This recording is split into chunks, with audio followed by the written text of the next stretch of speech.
Good. Good All evening, right. everyone. My name is Fatima Salam.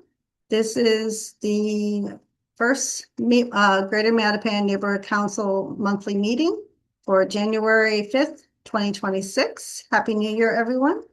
It's so nice to see people joining us on this nice chilly Monday evening.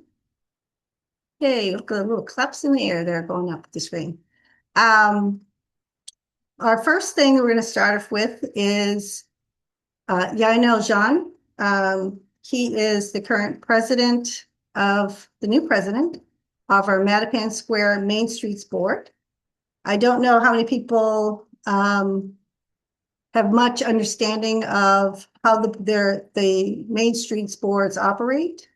And we thought that'd be a great opportunity to learn more about who's joined the board, what strengths they bring to a new board, what they hope to accomplish for both themselves as well as residents and businesses, so that we can get Mattapan Square back to being a vibrant um, square, Main Street, to which we're all are part of.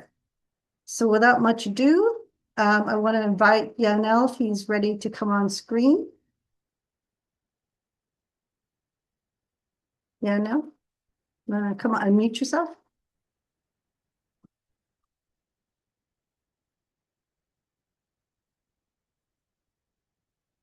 Um, Oh, I think you muted yourself again. You have to, Okay. okay, there you go. Can you see me? There you go. Yep, there you go. All Hi, right. good Excellent. evening. How are Yeah. you? What's up? Good, How are you? How's good, everything good, going? good. I was just saying that you are the new president for the Mattapan Square Main Streets. Yes. And I wanted to know if you wanted to start just speaking a little bit about yourself and the board and um, how it Sure. operates. Yes. No. Absolutely, man. First, I also like to introduce. I think Allison is on the call. That's one of our fellow board members as well. From Mattapan Main Streets. I was trying Hi, to see if hi, there was Allison. anybody else. Trying to see if there was anybody else here to shout out from our board that might have possibly joined the call, but I don't see anybody else. But so anyway, so Mattapan Square Main Streets, as you know, is a organization that is there to play the connection between the community, the business owners, and the building owners, and trying to bring this robust area to where we can start to get people to, now start to spend more time in the square, listen to our community and see what's going on and see what the needs are. Lots of you who may be from the neighborhood are probably very familiar with asking for like a sit down restaurant where somebody can be able to, have a drink and enjoy some music and things of that nature. Trying to see what our business owners need in terms of resources and being able to bring those resources to them. Um, and making sure that they're following all the protocols. As you know, Fatima, sometimes that's been an issue in the past with some business owners following protocols and following regulations and things of that nature. Um, so basically, playing that organization that can be able to touch all sides of the dial to be able to make everything try to flow as much as possible. Um, there are we have a new team, which I'm very excited about. Allison being one of the people that I'm very excited about. I'll let her introduce herself, and but uh, we have a very new team. We have, a team that's now made up of 13 people, which has been the most that Mattapan Square has actually ever had in terms of being a board. I was fortunate enough to be able to connect with a lot of people and be able to touch base with them and bring them in. Them believing in the mission and believing in the future and the vision for Mattapan, and a lot of them having a lot of connections and past connections, or either current residences and current businesses that also want to see Mattapan be able to thrive and do well. We have a person such as like Allison Allen, who is um, was the senior economic developer for the city of Cambridge. We have persons such as Justin, who's also a great architectural person in mind, has his own business. We have Danny, who also is a Mattapan business owner. We have Danielle, which has a lot of administration background along with economic development background. We have, as you guys are well aware of, probably Nicole still currently on the team, and she brings a lot of experience along with Cherie. Um, uh, with the history of the board, we also have a business attorney, which is Tanisha, which is a family and business attorney, which we're excited to also be able to bring that legality and that information and that outreach to the team. We have an accountant now that's on our team, which is always a great thing, obviously, when dealing with books, right? So we've put some strategic pieces on our board to make the functionality of it all be able to run a lot smoother than it has in the past. We've been having to do some things in house to get situated before we can put some other things in motion, to kind of put a few things behind us. But I think the future looks pretty bright with the team that we have and with the cohesiveness that they're going to be able to work with one another. A lot of our plans, we have plans to be able to develop our committees, to make sure that all our board members aren't doing too much heavy lifting, right? And making sure that we get the community involved as well, and looking to develop some relationships with some possible colleges, to get some youth in there as well with their ideas, and also being able to make it all work well in a good little mix. I hope that's a quick little breakdown for you guys, but welcome to interject. Thank you so much. That's a great introduction. Thank you for that. That's a lot to go over, but we'll have people ask. Allison, if you wanted to just jump in, talk a little bit about yourself and what you hope to accomplish the I next couple of was, years. yeah, I was just gonna say, I have to give a lot of kudos to Yionel. He assembled the Avengers, and we are here to come back and give life to the Mattapan Square Main Streets program. And I'm really encouraged by the group that he has assembled. It is all the right people with the right experience. I am currently the senior manager of economic development for the city of Cambridge, and my focus is on commercial districts and squares, enlivening them, grant programs to activate spaces, filling empty spaces with small businesses, property owner relationship, leasing agent, bringing leasing agents over, all of that kind of stuff. So excited to be a part of the team. And yeah, now has done really, really great work revitalizing it. Wonderful, thank you. And you said there were 13 total board members? Yeah, right now we have currently 13 total board members, and that's and not just 13 total board members, 13 pretty qualified board members, which I think is very exciting. And like I said, we have some real heavy hitters on our team with people with some severe experience, and I look to learn from them. As much as I'm the president, I look to learn from them on how this can all work best as well. Being able to, somebody with Allison's experience, somebody with Danielle's experience, somebody like Danny who has extreme, like he's a legacy because he took over his business from his dad. So he's been in the business area in Mattapan for quite some time. They've been in the Mattapan area for 30 years. And which business is that? Yeah, so it's a barbershop. It's called Here It Is. Okay, Here It Is yeah, Barbershop, right? yeah. We have a gentleman who also works for MIT, who's a longtime Mattapan resident.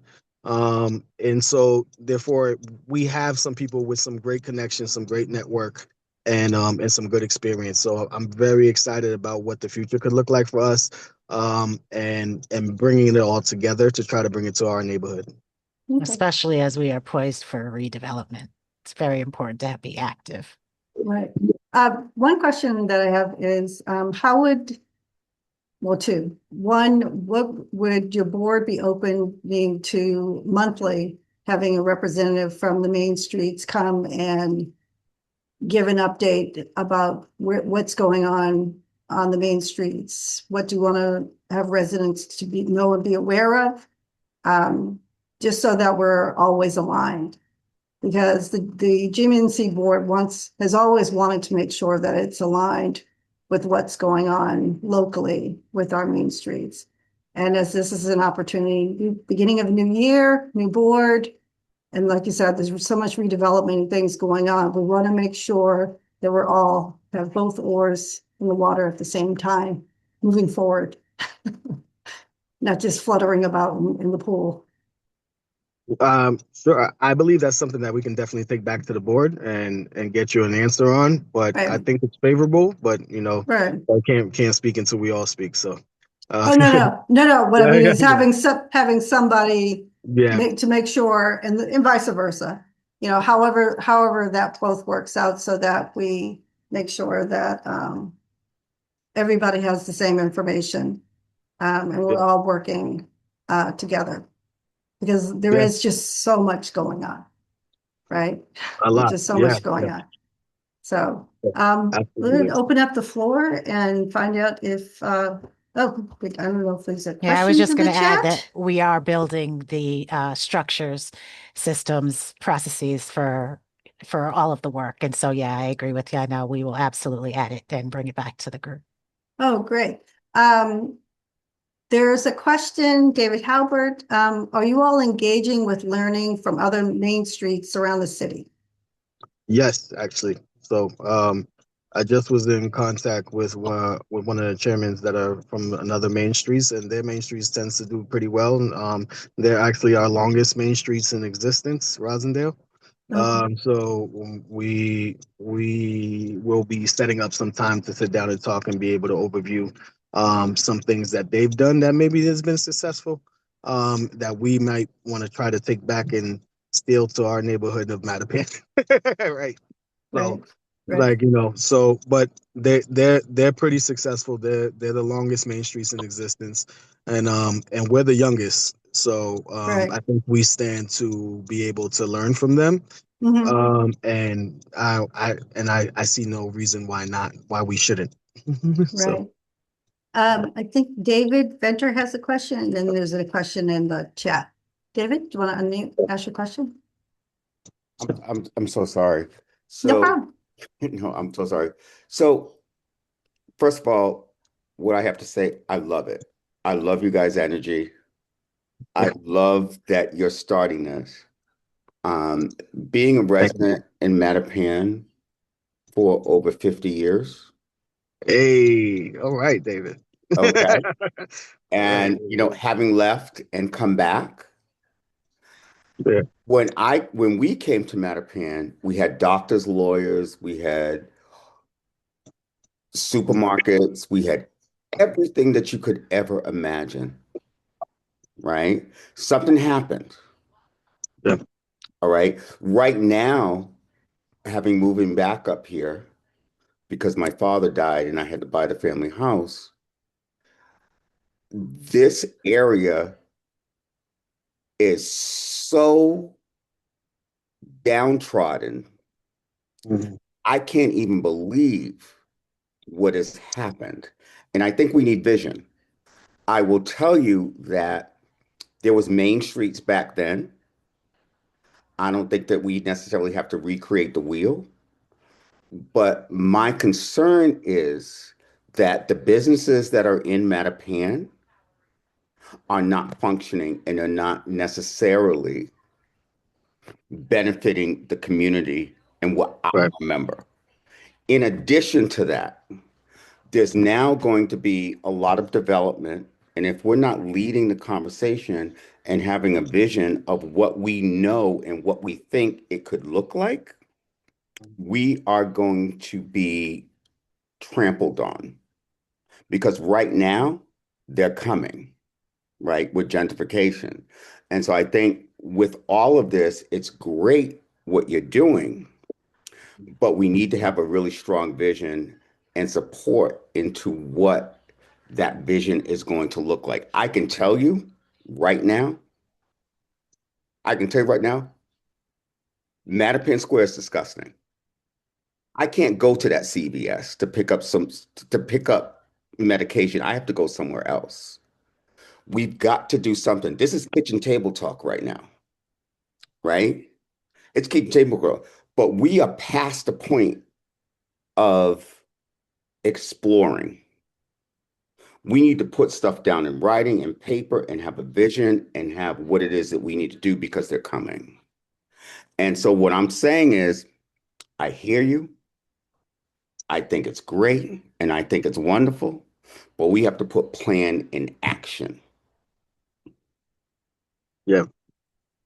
David, I hear you 1000%. As a lifelong Mattapan resident, I recall when I was a kid, and seeing all the things you just described, and then obviously seeing where we're at now. So one of the reasons why I eventually took on that spot of being the chairman is because I understand that I do have a passion to see my community do well. And that's why, even though I don't have time, and my wife can probably tell you I don't have time. So, right. But I'm squeezing in time Yeah. to try to create this because I understand one thing: we have to be the change that we want to see. So let me ask you a really quick question about Yeah, this because this is the first year that I got involved in politics because my yeah, father was in politics. I was never in yeah, politics ever. And when yeah, I was going to Mattapan Square canvassing some of the businesses and yeah, asking them questions about voting, most of those people said they didn't vote. I would yeah, say about all of them said that they don't vote. So that's one of the bigger issues that we're going to have. If we want to change what it is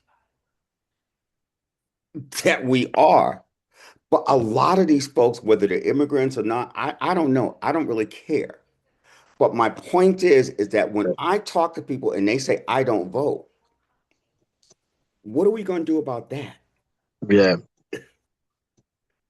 I think one of the things that we're looking to, and this was a part of our last discussion in our meeting, is basically establishing trust with our business owners and our community, and trying to figure out how can we do that and what strategies we can probably implement to begin to start to do that, where we can have people's belief, right, that there can be some type of hope that's going to change instead of believing that it's going to be the same old business as usual. People are going to say they're going to do this and nothing's going to get done, that type of thing. So we want to bring accountability to the table, and we want to be able to bring change to the table. And I hate to sound like a broken record, but I feel very confident that we can do that with the team that we've now assembled. But how are we going to hold these people accountable? Because at the end of the day, they have to invest in our community. They can't be sending stuff back to their own country. They can't be doing this. They can't be doing that. At the end of the day, this neighborhood is Mhm. horrifically challenged. Right. And we don't have a vision. And I'm going to tell you something with these businesses, and I love everybody. But I'm going to tell you Right. something with these businesses. If you're not going to vote and participate in your vision, we have to have a strategy around what that looks like and what that accountability is. Because we can't go on like this. And I'm going to tell you, it Yeah. doesn't matter whether or not what I'm saying, they're coming. They, Right. um, Yeah. so, hold on, thank you, David. Mhm. I think first we're gonna give their board, the Mattapan Square Main Streets, time to develop a vision first before they, can come back and maybe answer that Right. going forward. But it's a two-way street. And I Yeah. think that also as residents, the, for this board, the neighborhood council board, is that to help the main streets to, bring in the businesses to the main streets and to develop a structure where people feel accountable to each other. And Yep. there are already existing ordinances to which Mhm. require businesses to follow things and to bring the city in, and to put the structure in so that we are saying monthly, these things need to be done, and to back up this new Main Streets board so that they're not solely alone asking for things, but we're Right. asking for it as a community.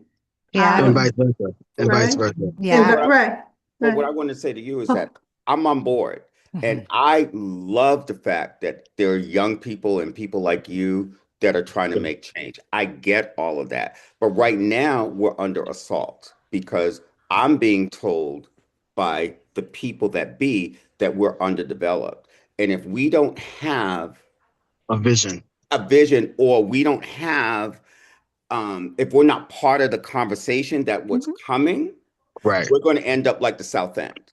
So I Yeah. want to be a part of you. I'm only bringing this up saying that, hey, listen, let's do this. But we can't just wait on other people to do the vision for us. Yeah. So that's why I'm bringing this up. And I know this is a Oh difficult yeah. kind of conversation, but believe me, I am not against or anything. I just want things to be in our favor. And I want us Absolutely. to be part of the conversation. Absolutely, David. David, everything you're saying makes perfect sense because again, want to make sure that it's not business as usual. What are the new things that we're implementing to making sure that we're holding things accountable? You know, what's going to be different? What are we going to do different now that we haven't done in the past to be able to produce different results? Um, and that's why I got to the part about and sound like a broken record is because the difference is we have somebody with Allison's experience on the team who does this for a living for a very profitable city, for a very productive city. You know, like we have Danielle who has all this administrative experience and, you know, holding things accountable. We can develop these processes, etc. We have, you know, these architects, you know, who understand how beautification should look like in our neighborhood without making it feel like we're a different neighborhood, that type of thing. These are the skill sets that we haven't had in the past that we now do have on the team. But I'll let Allison kind of speak to that. Maybe this is something that she might want to chime in on. Well, you let me know, Allison. I don't know. You know All right. me. I Right. always Right. want to chime in on everything. Yeah.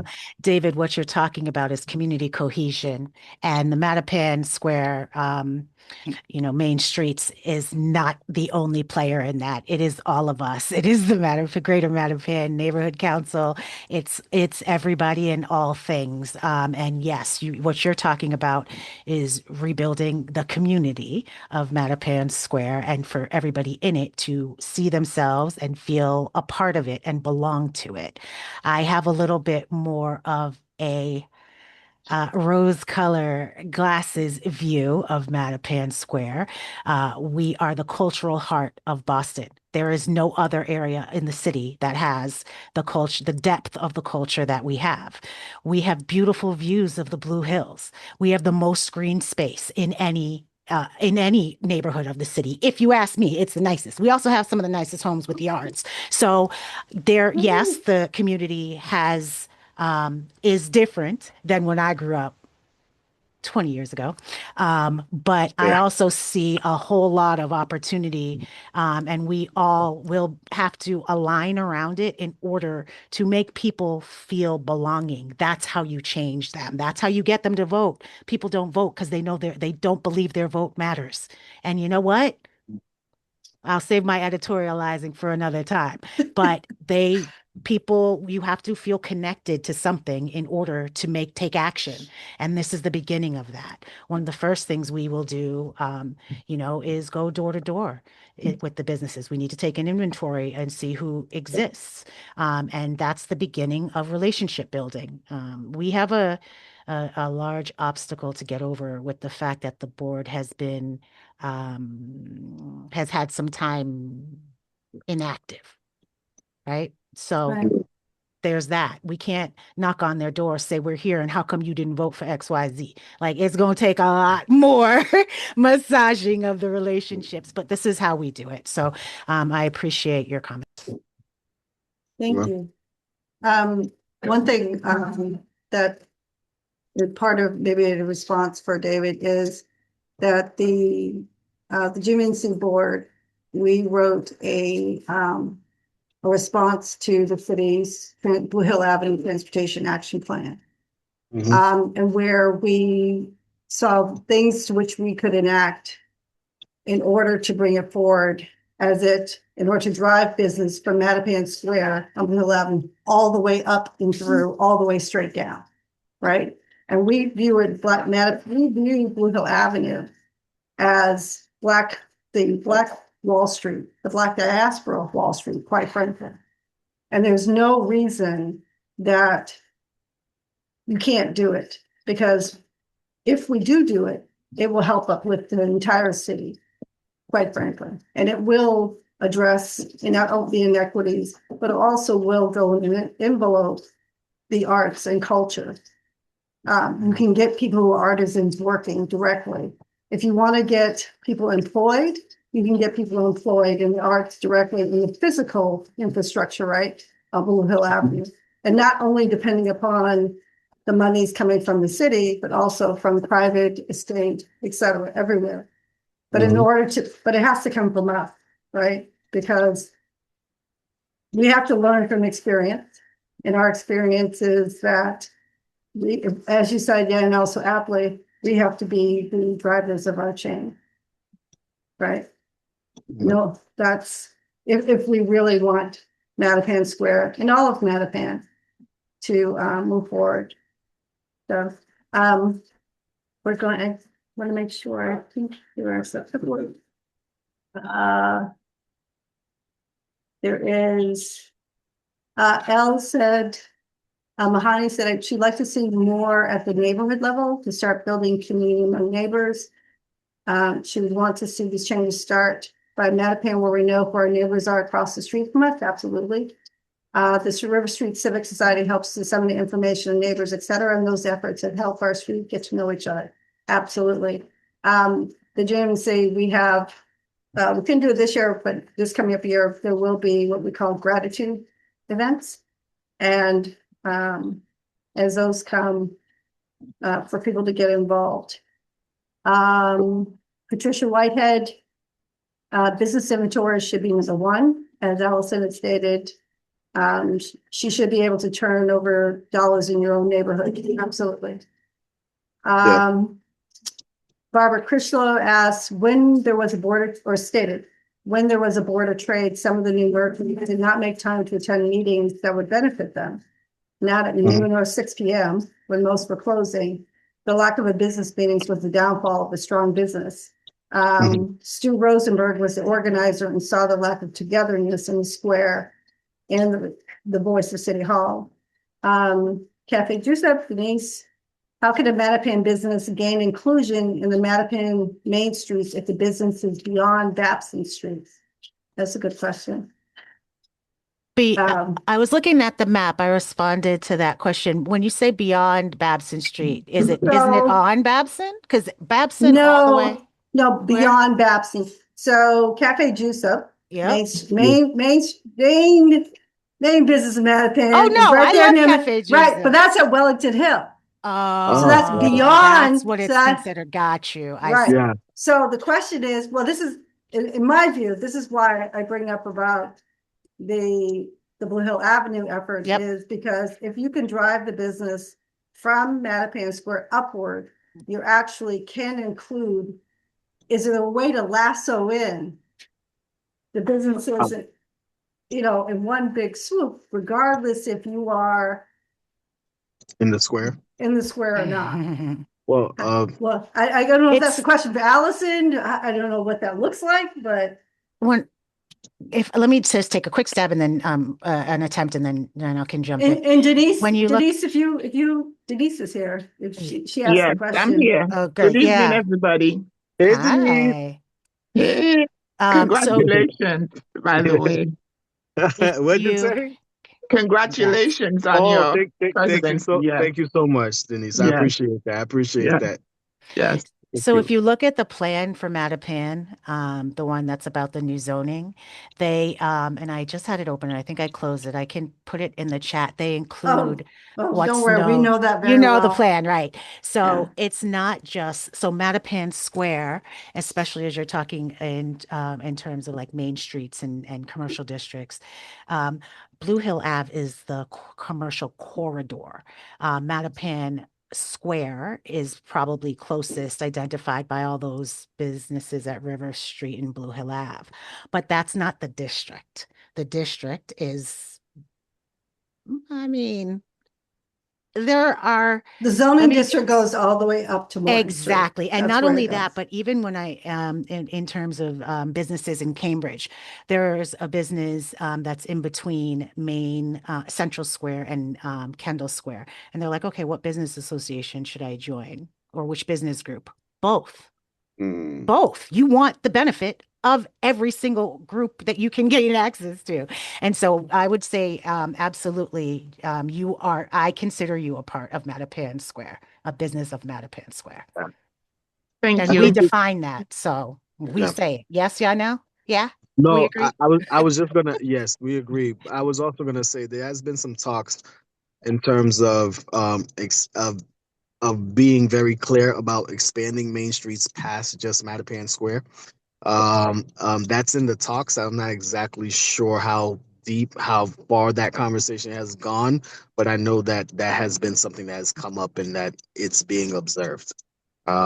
So I believe maybe as the development comes about, that it will become official, but I'm not sure. Yeah, because in the past, what I've been told is it only goes up to Babson Street. So it's like we don't belong. We're Yeah, in limbo. The I would businesses. I would never deny a business in Mattapan just because they were not in the square. Like Yeah.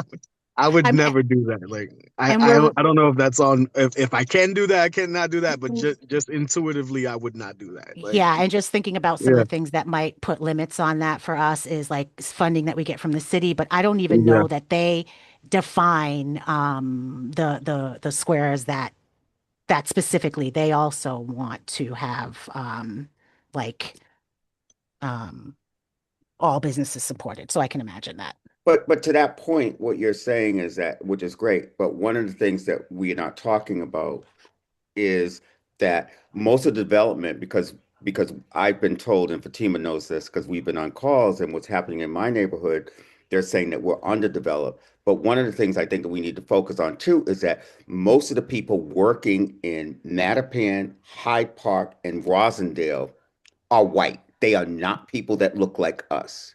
So it can't be just about the development. It also has to be about jobs for our youth. yeah. That's uh Dave Dave. Hello. No, you're good. If you're going to answer, you can make an answer to that statement, but I do want to make sure that other people also So get a chance. Nadia yeah, and then Alenza and then Chad. okay. Just wanted to be sure. David said something about getting the youth involved and getting them jobs. Is that what you're saying, Dave? That. Yes, because most of the people I see on Cummings Highway Mhm. and also what's happening in my neighborhood, they're white men. That's what they are. They're using companies from New Hampshire. They're coming in with their Trump flags and their American flags in our when we've been a Yeah. marginalized community going through redlining and everything. They're coming here, right? Yeah. So it's offensive, and I think it's an assault.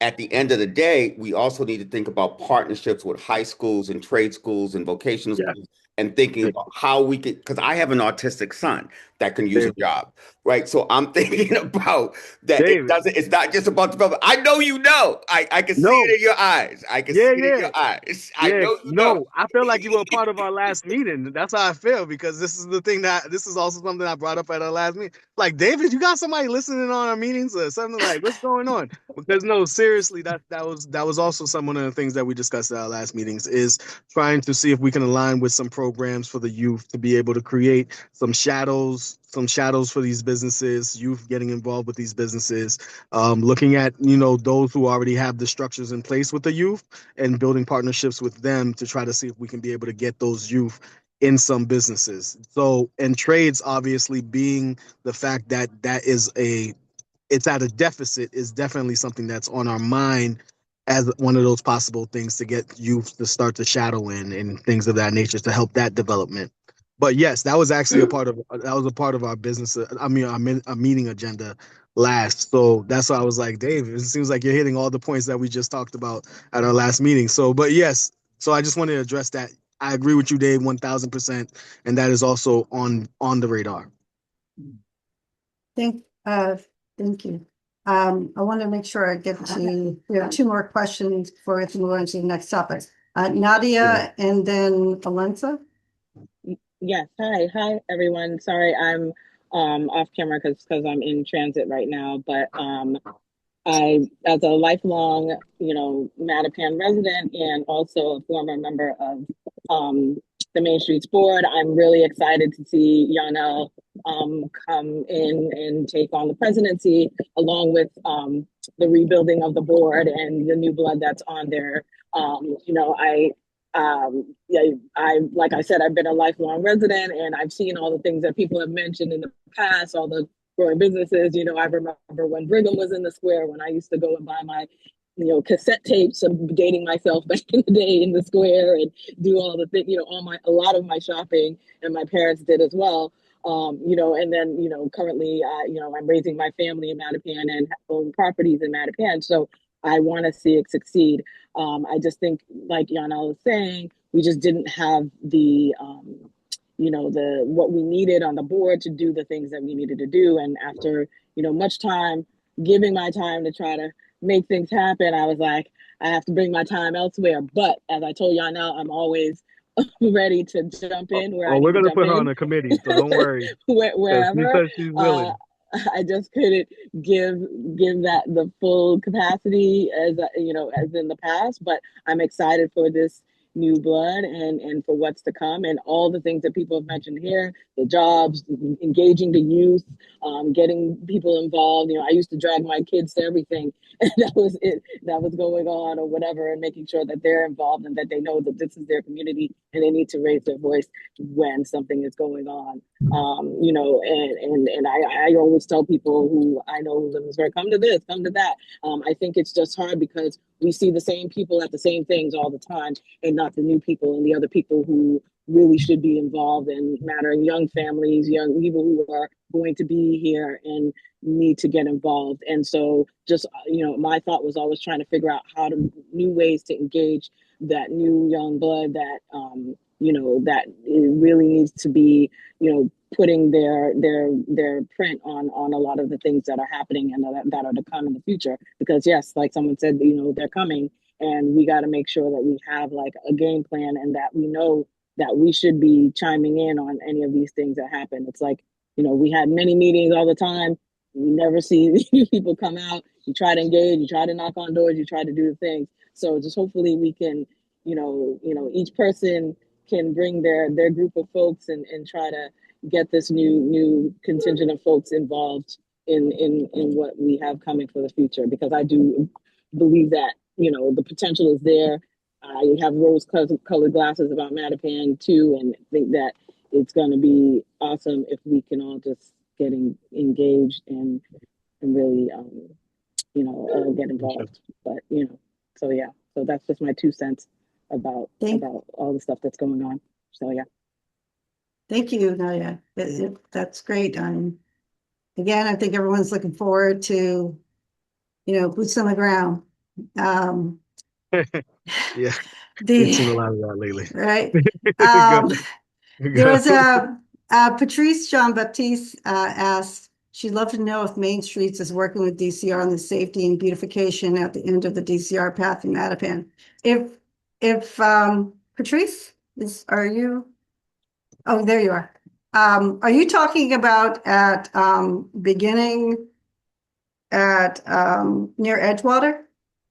I'm talking about the path the end of the path that is right at sort of 138, where the end of the loop and the Haitian restaurant is there. So the T is there. So, right. So Right that building is owned by DCR, but right now, actually, we've been looking at, because in the past it had been looked at to actually be we've gone in the building twice. It is completely dry. Oh, It is owned by DCR. okay. There have been talks in the past to actually have it be sort of an information center. Oh, At least from the talks to which I have been a part of, because it's right next to the station. It's the Right. beginning of the path, and I'm sure the board, the Mattapan Square Main Streets board, I would imagine this new board would be also looking into seeing how that could be incorporated. I imagine, because we also had brought up to the state and the city, looking at it to have a bank actually put in a T1 line possible, so that you'd have internet access, and it could be some sort of pop-up spot rotating, but always having a center that is controlled by possibly the main streets for information about Mattapan going forward. And it being somewhat of an economic engine where maybe it could also help fund the board. Great. Oh, good. That's so good to hear. I mean, that's from the GMNC. That's what that was from talks that I had been involved in. We thought that it could be something that would be helpful to the Mattapan Square Main Streets board because if you were getting a stream of revenue in, it could help with some basic expenses that could be separate from the city. I don't know if Yionel, if you had heard that at all. If I've heard that at all. Okay. Well, I'll talk to you then offline about it. Okay, no worries. You know you got my number, so This is true. We have time for one more question, Alensa. Thanks, Fatima. Sure. Just want to give a shout out to Yionel and all the folks that you have been able to bring to revitalize the Main Streets board. I know that there was a conversation you and I had about that some time ago, so it's really impressive to see the progress and the movement there. Without taking up too much time, I just want to reiterate some of the things that Fatima had mentioned around partnership and the importance of really maintaining and cultivating that, because there are a lot of conversations that I'm hearing on the ground of folks who want to do things in Mattapan. I mean, even through my own organization, with the work we've done through Mattapan Open Streets, Open Studios, and the mapping project, we've been wanting to connect more. And it's been an unfortunate thing where we'll start conversations with different EDs or different, chairs, and then those conversations just kind of end up falling flat. So my one tip for you, and we can always talk more about this offline because I'm going to be calling you anyway, is that go ahead. Is to take stock of some of the different conversations that people have said today.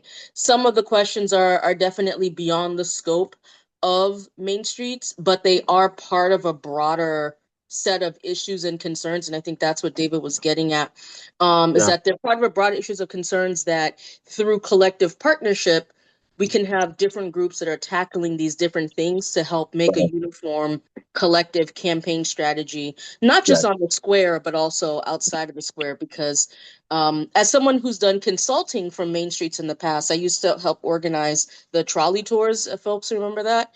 We would always go outside of the square to showcase businesses up and down Blue Hill Avenue. So it's never been just the square. We look at the whole corridor where there are different commercial pockets Yeah. as areas to support. And that's a lot of lot of mileage, you know. So there's a lot to carry. So always happy to support in every way I can. And likewise, like I said, you know, I'll be in touch anyway because I got some projects that we'd love to collab with Main Streets about.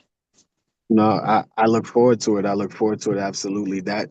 That is part of, you know, what I would like to see Main Streets do is be able to collab with different organizations on different things, trying to maximize our impact, right? Working with GMC, maximizing the neighborhood impact, working with some of the youth programs, maximizing the job opportunity for the youth and keeping them busy and off the streets, while we're also helping our squares and businesses become a, you know, much more active place and get ready for development. We also, also failed to mention, we also got a guy named Andy who is a tech business consultant. So he's going to be there, you know, to try to help bring in, you know, some tech consulting to some of these small businesses so they can be up to date on how businesses are functioning in today's operation, which we know some of the businesses in the square have, you know, they're a little bit behind. Yeah. That's great. Thank you so much. Yeah, absolutely. I'm gonna read Chad's question. He has it here in the chat. How will the board balance attracting new investment with while protecting long-standing small business and preventing displacement in the square? Could you ask that again, Fatima? I'm sorry. Sure. How will the Mattapan Square Main Streets Board balance attracting new investment with while protecting long-standing small businesses and preventing displacement of those businesses in Mattapan Square? That's a great question. You know, I believe that we have to, in my opinion, and I would also look on things that I don't try to be an expert in places that I'm not an expert in. So this is where I would probably, to be quite honest with you, say, Allison, how have you guys handled that in Cambridge? Or Danielle, what are some of the insights that you have to do that you would think, in my opinion, which is not an expert one, right? I would be looking to make sure that the things that we're accepting isn't doing too much displacement, isn't too much in conflict of interest of the people of the businesses that have been present and that have been been doing okay in the district and things of that nature. I think we want, you know, it's a question of how do we try to maintain our identity while leaving room to grow, and be able to flourish as a neighborhood, and being, you know, because sometimes obviously there are some things we need to let go, right, in order to improve. But how do we maintain our identity while doing that is the great question. That would be the question I would ask my board and be like, hey, how do we maintain our identity of being, as Allison said, we're a cultural district, or at least we're very, you know, we're pretty much pretty much a cultural district. How do we maintain being that cultural district while creating room for innovation and for us to be, you know, be able to create some new sites in Mattapan that might bring in more business and more people that want to spend time there. Okay. So Yeah. Yionel, Hold on. just really No, hold on. It's almost, we have one second topic, Yeah, and yeah, I yeah, don't want to, what I want to do is that David, rather you start your question and only get it half answered. Okay. I think that it'd be better to connect, and I can swap the information for you to connect. Yeah. So that the specifics that you want to address get addressed. But I want to thank you, Yionel and Allison and Nadia, for coming on this evening and really giving a very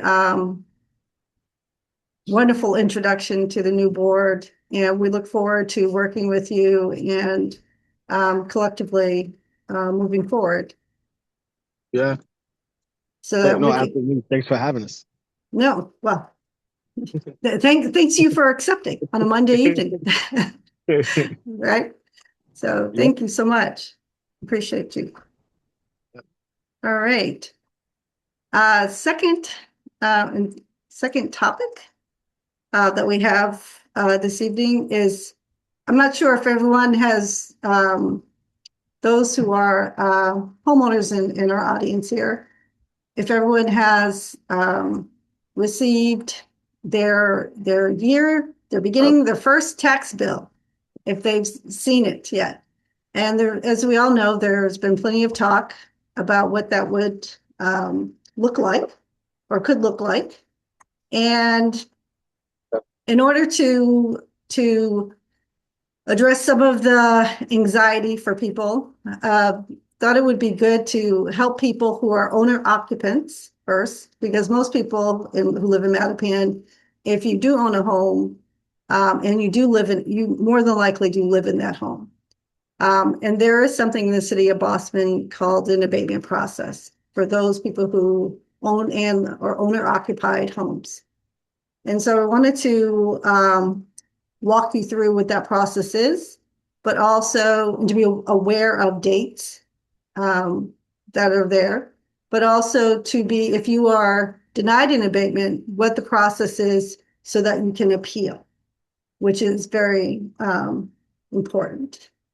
So let's see. Start the process here. Okay. So let's see. Let me share my desktop here.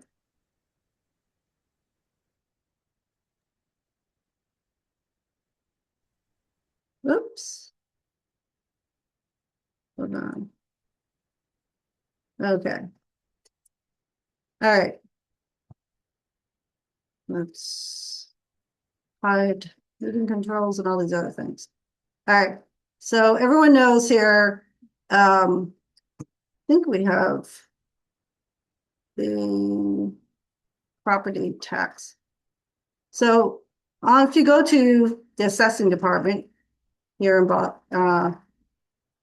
boston.gov, not boston.com, because that would be the Boston Globe, you can go and look up your property. So for myself, we can go, the site, they've redone the website. You're not on the wrong website. You're on the correct website. So we're going to look at my own house to start. All right. So this is 34 Burma Street. And there are probably lots of people trying to look up their homes. So here's mine, right? Current owner, my husband, and myself. This is the information when you are doing your abatement that you need to know and have to put on. So you have to have your assessed value. This is what it says. You should check everything first and foremost to make sure that it is correct. You should check to make sure that they have the right parcel ID. You should check to make sure that the details of the property are correct. You should check to make sure the right number of bathrooms. Right now, I think on my property, initially, they went and said that I have a driveway that can fit 2 cars. Now, unless you're telling me that I can park the second car on top of my deck, I do not have a driveway that is wide enough for 2 cars. So I will have to have the tax assessment person come back out and to come out and actually look to say, confirm that that's not the fact. This is the fiscal year total net tax. But my husband and I also have we filed an abatement years ago. And you can pay the taxes and, print them off. I have a single family home. This is the current property value history. Right now it's at 530,300, right? So in 2022, it was down here. 2023 went up to 486. 2024, 511. 2025, for whatever reason, it went down, and then it went back up to 530. Right now, the current assessed value. And you'll see the history here of the values. This is below that, you'll see the attributes, which is what you need to check, right? Style, the height, 2-story, view, average grade. This is what it's saying. Number of bedrooms, total bathrooms. This is incorrect. Semi-modern, number of kitchens, correct. Construction, it's not vinyl. All these kind of different things are incorrect. And I'll have to go and have them redone to correct it either. And when you do that and invite someone out, there always is the case where they're going to get it wrong, where you're going to end up having my tax bill be higher or it could be lower, right? This is the residential tax rate, and this is, if it was commercial, this is the commercial tax rate. The things, though, that you want to make sure about is that you're going to get your tax bill issued. We did get ours. There's a filing window that goes to February 1st. That's when, now, you should be able to go online or go in person. The one thing that you have to be aware of is that they will not, a tax office only makes the excuses for itself. There's never going to be a situation where you're going to be able to give an excuse about why you couldn't make a tax payment without telling them ahead of time. It will not go in your favor. I will tell you that right now. So you have from the date the actual bill is mailed until February 1st or the next business date to file an abatement application with the assessing department. And you can get that online at boston.gov or you can get it from City Hall. If you need help accessing it, you can call your district counselor. If you live in District 4, it is Brian Worrell. If you live in District 5, it is Enrique Pepet. The next thing is that in Boston, we have 3 months in order to act on an application. The appellate. They could grant the abatement, they could partially grant it, or they could deny it. If it's outright denied, you can bring it to the appellate, to what's called the Appellate Tax Board. The Appellate Tax Board is not a city tax board, it is a state tax board. And their office, I believe, is at 100 Cambridge Street, right? There are certain things to which people end up missing to get themselves into trouble. The first one is not paying attention to deadlines. February 1st, that's the abatement deadline. If you miss the deadline, they're not going to give you an extension. They will not have any, as they deem, excuses. That it is what it is. While you're appealing, you have to pay the taxes. Unfortunately, that is a hard rule. You must pay all taxes due without delinquency in order to maintain jurisdiction, which basically means that your appeal is valid. The third thing is that we have a 3-month window in order to appeal. So if you put an abatement in and by the February 1 deadline, but you don't end up petitioning until August, you've met, you're past the 3 months. The other thing sometimes people do wrong is that they file what's called an incomplete petition, right? So they don't provide any proof that they filed. They have no proof of tax payments. They have the incorrect parcel ID. Something about the fiscal year is wrong, or the owner's name. Always pay attention to the owner's name and any information that is within your tax bill. As I showed you mine, there's some incorrect information on there that my husband and I will have to have corrected. The last thing is that you have to go and decide upon what's called a valuation method. An evaluation method means that you're looking at comparables. It could be that you're looking at comparable sales. So say if you own a triple decker, this is a real scenario for some people, and the person on lot A, they have a triple decker, and their triple decker is valued at 1.5 million. Then there's a residential building next door to them that has 6 to 8 units, and that's valued at 600,000.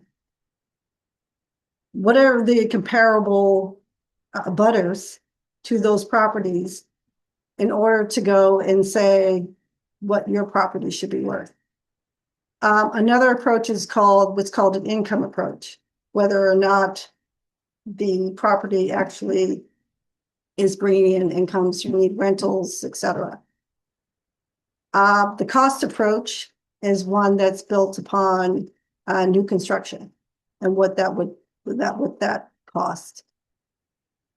Or the fourth method is called a hybrid approach, which means that it's a mixed use. Simply, just long and short of it is you can't go and say that my assessment is too high.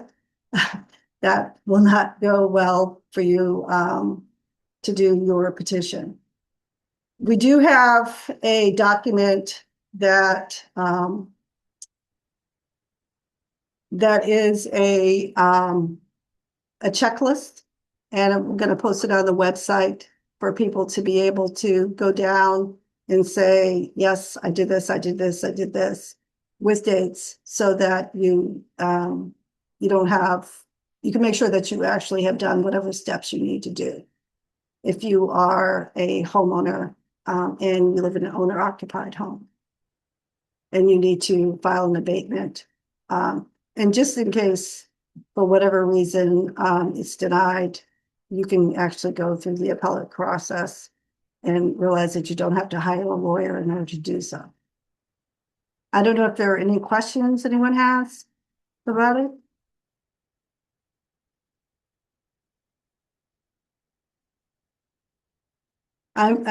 Yes, Ms. Christian, Barbara. They do have a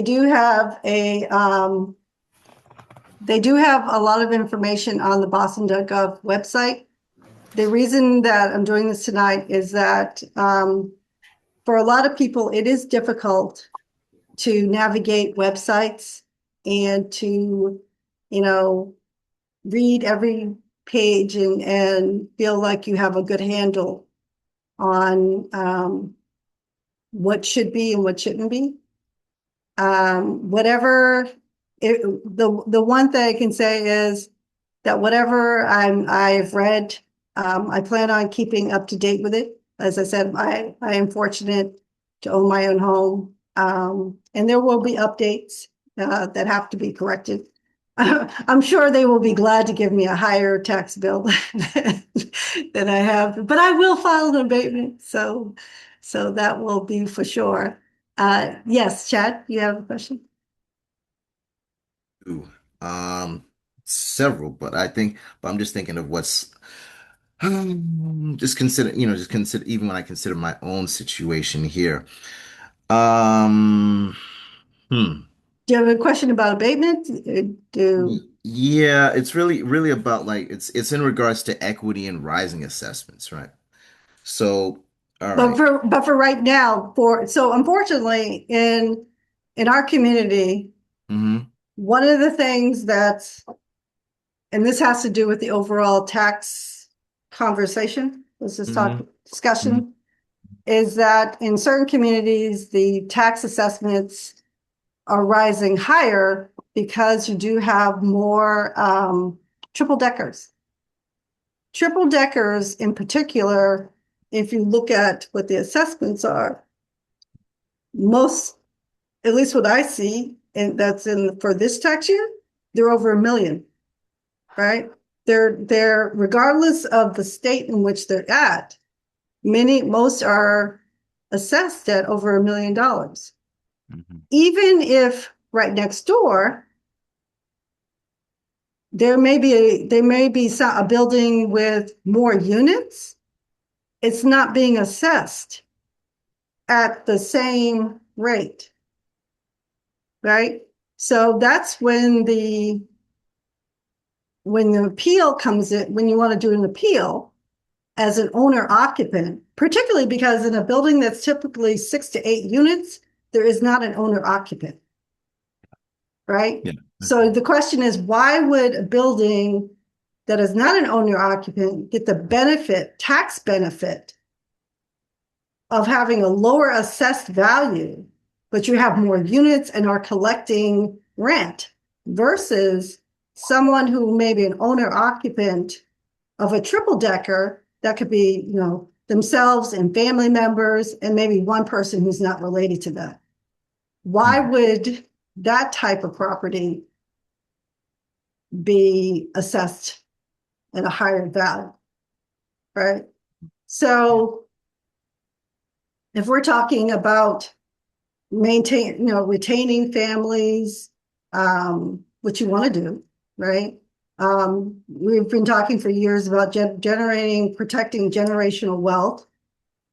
People you want to have your property may not only maintain value, but increase in value. But we also have to, yes, where there is an increase in value, everyone expects their taxes would be in proportion, but you don't think that your taxes would be more than someone who has more units and actually is gaining more income. And that's where you would go and turn to the Appellate Tax Board for. Right? Yes, Trina? I think you have to unmute. Yep. Thank you, Jen. Hi, Fatima. I got a question. Sure. One of the questions that I have, the question that I have from a neighbor is, how often do they have to file an abatement? Will they have to file this every year? No. We filed an abatement when we first bought our house, and that was over 25 years ago.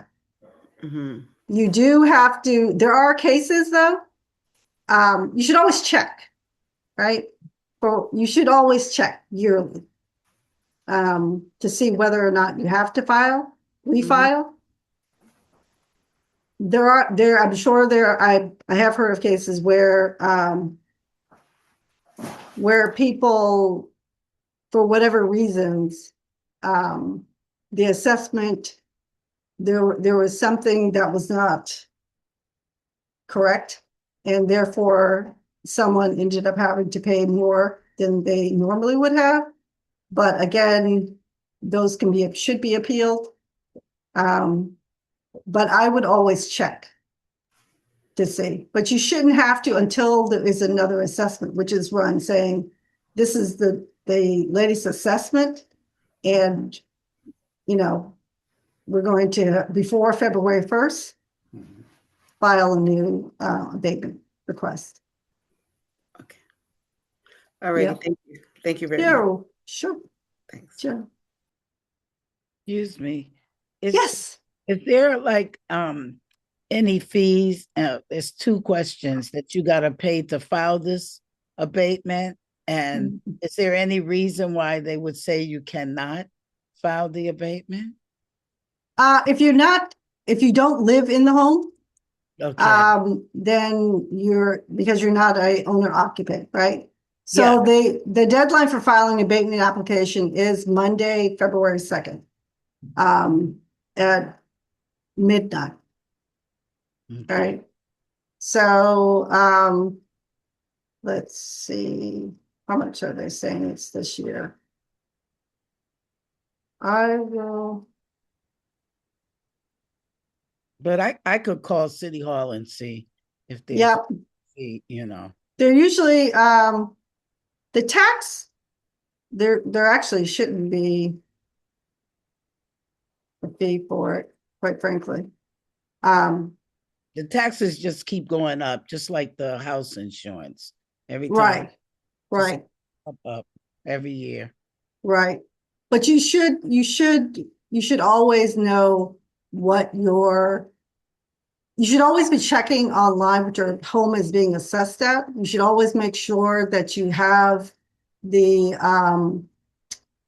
correct information about your property. I spoke to someone earlier today who come to find out that the assessor's office was, even though she lived on one lot, they considered her property to be two separate parcels, even though she bought it together and it has a fence around it, right? That it was one property. They actually had said, this is parcel one and this is parcel two. And she had to go and correct it as she had one mortgage and is not paying two separate mortgages, right? So now it's corrected, but that just shows you that you do have to look for that kind of stuff. Because aren't we being charged for the land and your property? Because Yes. I understand you got the two separate things. Right. Okay. Right. But like I said, she was being charged for two lands because they said that her property was large enough to put another house on, but they actually had gone and put two separate parcels. Even though the property actually has a fence around it. It is not two separate parcels. So, yeah. And she got one mortgage. She did get two separate mortgages. Hence. So, yep. That is what that is. And then usually when you do the, you go for the appeal, it can take some time, but still do it. It'll be worth it, especially if you're talking about thousands of dollars. Yeah, there's no reason to not appeal, and there's no reason to not ask for an abatement. Especially if you're an owner occupant, absolutely. Yeah, I am. Yeah. Yeah, absolutely. Thank you for giving us this whole Sure breakdown. I appreciate it. Yeah. As Mary said, when you're checking your tax bill, make sure you also see the residential exemption if you're owner occupant. Absolutely. That's what we're talking about.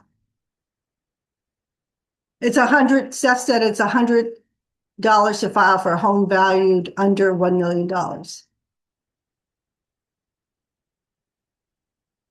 For, and if please, if there's anyone here right now, and there, Patricia Whitehead said that there are senior exemptions.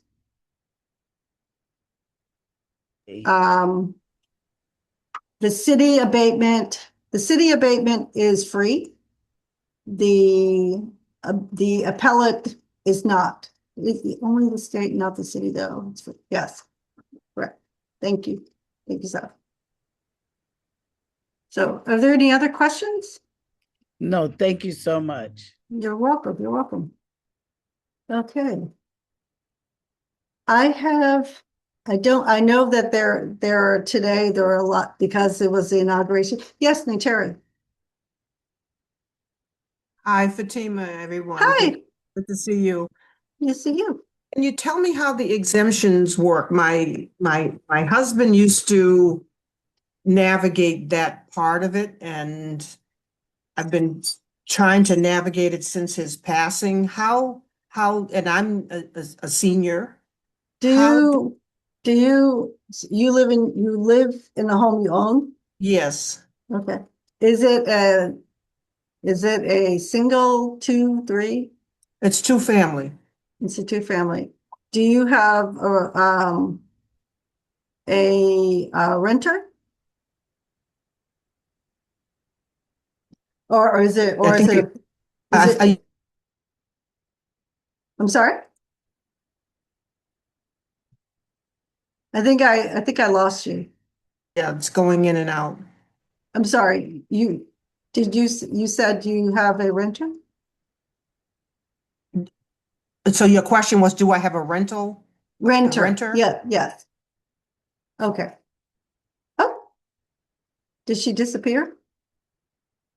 I think she disappeared. I think so. Okay. Well, when she, in case anyone was, one thing that, I think Pat Whitehead, you're on, right? Yes, yes.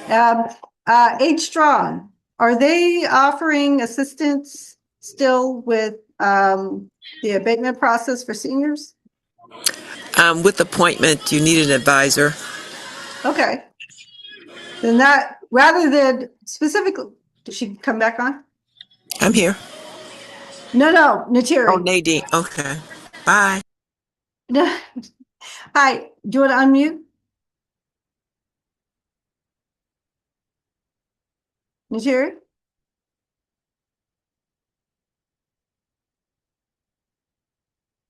And then maybe she might be having some audio problems. Yes, my connection is unstable. I don't know if it's on my end or. That's fine. What I was going to tell you is that I was going to get some information to connect you to H Strong, and they actually by appointment can help you.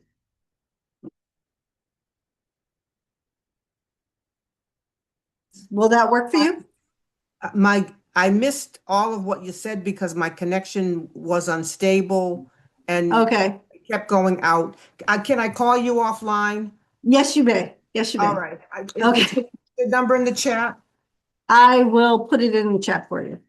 Thank you so much. I appreciate you very much. You're most welcome. You're most welcome. Okay. So, as most people know, today is actually the inauguration day for the mayor and for the Boston City Council. So there are most people who would be on here reporting are there. I think I saw Diana from Enrique Pepin's office was on earlier. There she is. Evening, Fatima. Evening, GMNC. Diana Browncheck, she, her pronouns with Councilor Pepin's office. Yes, today was Inauguration Day. It's officially the start of term 2 for our office, as well as the mayor, as well as for most city councilors. We only have one new councilor joining us this term from District 7, Reverend Councilor Culpepper. And we are excited. We are grateful to have another term serving you all.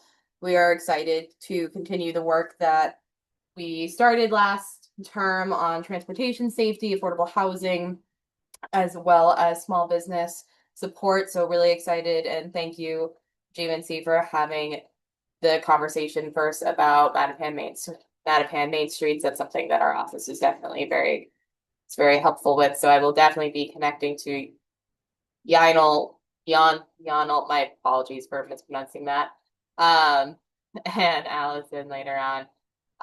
But obviously it's also great to hear from members here tonight asking questions and wanting to see more in Mattapan Square. So very excited to continue that work and work with all of you there.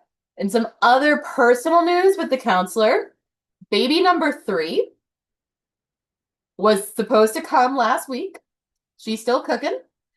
But we are expecting her arrival any day now, which means the counselor will go on a paternity leave for the month of January. That does not mean we don't do anything. If anything, that means our office will continue to work and serve. If anything, that might mean we're just responding to more emails as I dive into the counselor's accounts. So please do not think you cannot reach out to us. We are more than willing, more than happy to be responsive and continue working with all of you. I'm happy to answer any questions folks have. So we read that we now have a new city council president, city council, Liz Braden. Yeah. Braden was voted in today as council president. I believe, I don't know I forget what the true process is, but we will hopefully get the council meeting schedule by the end of this week, as well as chair committee appointments later on too. And do we know who the vice chair is? No, do not know who the vice president is. Okay. And is there a deadline for that, or? I really do not know. My apologies for not knowing that. Today was a day. Got it. So my understanding is in order for council meetings to be set forward, we do need to already have the chairs assigned as well as the vice president. Oh, okay. Okay, got it. All right. Thank you. I think there was, okay, Anthony Giraldi from Councilor Erin Murphy's office. He had to step out. Is there anyone from Councilor Worrell's office? I just want to check. Oh, Patricia Alwhite had asked whether or not does the city council have a different website? So we do have web pages on boston.gov. I'm going to type it in what I believe it is. Okay. In terms of like each counselor having their own website showing the office, no. Everyone kind of chooses what they'd like. Okay. We do have a newsletter, and forgive me for not dropping the link into the chat here. Okay. We'll do that just right now. Okay, great. Thank you so much. Of course. Let's see. State Rep Russell Holmes, are you still here? Do we still have you? Yes, you still have me. Let me just get on the right tool. Give me a moment. I got to get on my earpiece. I don't want to be screaming at you. I appreciate that. Give me one moment. Certainly do. All right, you should be able to hear me clearer now. We can. All right, so I'm going to just begin by saying thank you all for spending time on the issue with all of the taxes. Clearly, that is going to be a conversation at the city level that can move to the state level. But as I think everyone mentioned tonight, obviously the House side was agreeable to some of the changes with the mayor, and the Senate side was not. So we'll continue to migrate through that. I am supportive, or was supportive, of the mayor's idea of moving the taxes on the commercial properties more than on the residential, but obviously that did not move forward. At the state level, the one thing I wanted to say is there will be it sounds like many questions that are coming our way on the ballot next year. And let us begin to prepare, but the one that is most concerning to me, that I think will be most attractive to many people, will be the question around, should we lower taxes? And I know that's going to sound very attractive to many people, to lower taxes from 5% to 4%, but I can just tell you, in not a single meeting I ever go to, does someone say to me, give me less. And so if the decision is to lower taxes by a total of $5 billion a year, I just don't know how we continue to have what we believe is the greatest state in the country and provide $5 billion less in services. I know there's this belief that, hey, we're just overspending everywhere we can, and too many people are robbing us in every system that we can possibly be robbed in. But between the inspector general, the auditor, and I think in many ways, we're trying our best to do as much oversight as we can with programs. But that tax from 5 to 4 point, whatever, I think it's 4.6, and then 4.33, and then down to 4 would be something that would be very difficult for us to absorb. So I'm sure that will be one of the big arguments, but I think we might have somewhere in the neighborhood of a ballot that might have 10 to 12 questions from what it looks like has been approved. And initially the questions started off somewhere in the neighborhood of 45 that were being proposed, but obviously many people did not sign on to all of those petitions. And for those who don't know why we have so many questions, it is because there are many folks, business unions, or whomever, who feel like we're not doing our job in the legislature, and they want to go around us and say, let's just take it to the people. Obviously, one of them is rent control. I still believe we in Boston are going to vote for rent control, but the rest of the state will potentially do what it did many years ago, and that is still outvote us. And so there is a thought with the new rent control legislation or vote that it will allow us to be able to do it just as a city or a town, and that might be a way for Boston to be able to have rent control in the city. So a lot to come in this year. Obviously, many things happen at the federal level that will impact us at the state level. We will do all of our best to maintain as those changes happen. But the question that keeps coming up, and I'll end here, is that, hey, why don't we go to the $8.6 billion that we have in the rainy day fund money for every little thing? Anytime something happens, people say, well, go spend some of the rainy day fund money. It's about 8.6 billion at this moment. And my answer still is, it is not raining. When it rains, we will know it. We will see what unemployment is. We will see how this economy is struggling. And we will try our best to make the provisions that we need. And the example I will give is one of the big things here in the end when the shutdown happened. We as a state were very bothered by the fact that the federal government was not going to spend $250 million for all of our food stamps. And they were like, well, go to the rainy day fund money, take $250,000 and make sure everyone in the Commonwealth gets fed. Seems like a very reasonable thought, but I want to just remind you that the federal government deals in trillions. We deal in billions. And a $250 million number on our budget, even though that may happen from the feds, we spend 200, just to give you a scale, we spend $200 million, which was we're the only state that still does this in the country after COVID, where we said we will still make it so that every child in every school, regardless of their income, will be fed free breakfast and lunch. And that comes to tune of $200 million a year. So just think, people are like, oh, go spend $250 million out of the rainy day fund. When you think about just the scale of what that means, when we spend $200 million a year to feed every student for the entire year, that's just not something that we can just absorb in our budget. So I'll take any questions if anyone have anyone, but Happy New Year, everyone. Happy semi-quincentennial, happy 250th. And I'm sure we're going to have, everyone's going to know that word by July 4th. And hopefully we're all going to be able to celebrate that. Thank you. I just one question. Is there on the state legislature website, is there a listing of the questions that would be on the ballot? You can find all of the questions on the Secretary of State's website. Oh, okay. So you go Secretary of State, and then you can see all of the ballot questions as they began. I think there were like 45, but he has until next week or this week.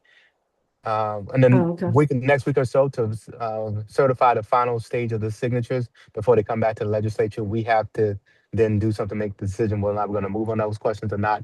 And then they will go back and get more signatures one more time to just validate that yes, it goes on the ballot.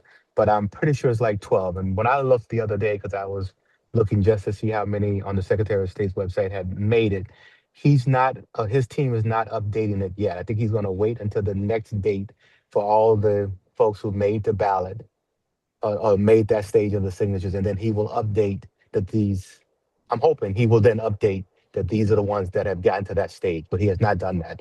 But at this moment, you will see all of them on the Secretary of State website. The other thing that I'm going to say is, thanks for asking that question, Fatima.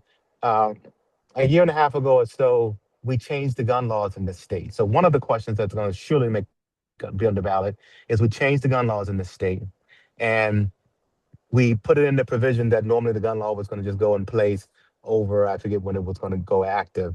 And the gun advocates in the state said, wait a minute, there's a provision here that if we can get on the ballot before and get the signatures before the gun laws goes in effect, we will not let it go into effect. And so the governor decided it's gone and signed it early. So we said we would get this thing, the gun law, the new provisions in place so that they've already been in place already for a year. So that before you go to the ballot and make a decision about whether or not you think our gun laws are too tough, you will see that we have already put them in place. And so that one will absolutely be on the ballot. The gun, they had already done most of the provisions they needed as they were trying to beat the gun law being implemented. Oh, okay. Thank you. Oh, we have one, there's one question for you. David, do you want to unmute? No, I'm sorry. There really isn't a question. Oh, okay. Okay. Great. Hold on. Thank you, Rep. Holmes. All right. Thanks, guys. All right. And If there, are there any other announcements from anyone about, whether a neighborhood announcement or? Yes. Yes, you do. Yes. Yes. Go right ahead.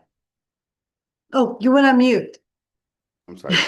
So what I want to say, I mean, I hate titles, but I'm the Chief External Affairs Officer for Ethos. And right now we're inundated.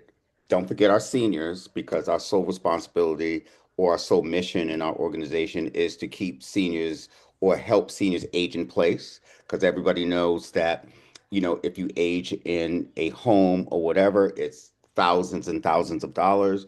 We are the only Meals on Wheels provider in the Boston area.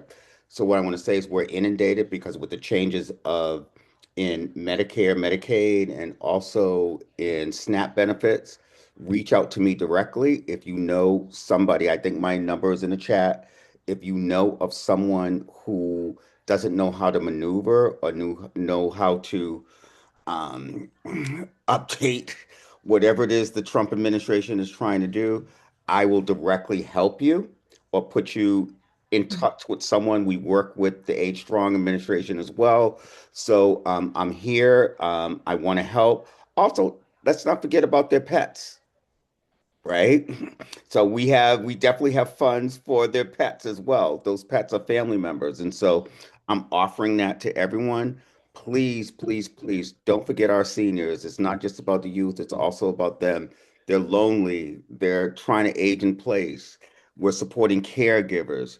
Reach out to me. I'm here. Thank you very, very much. Thank you for that reminder at the beginning of the year. Where's your number at, David? In the I'll, chat.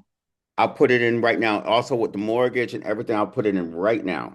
Thank you so Call me directly. Okay, it is 8:06. Thank you, David. Thank you everyone for coming on tonight. Been a little spirited conversation. Looking forward to new year, doing new things. And I hope to see everybody at either before February. If you need any assistance, filling out any forms or anything, if I can help, or any other board member here can help, please ask. And no question is too small. But if we don't know the answer, we will get you to someone who does. Okey doke. That's all. And thank you again. I love you all, but you gotta go. Thank you. Bye-bye.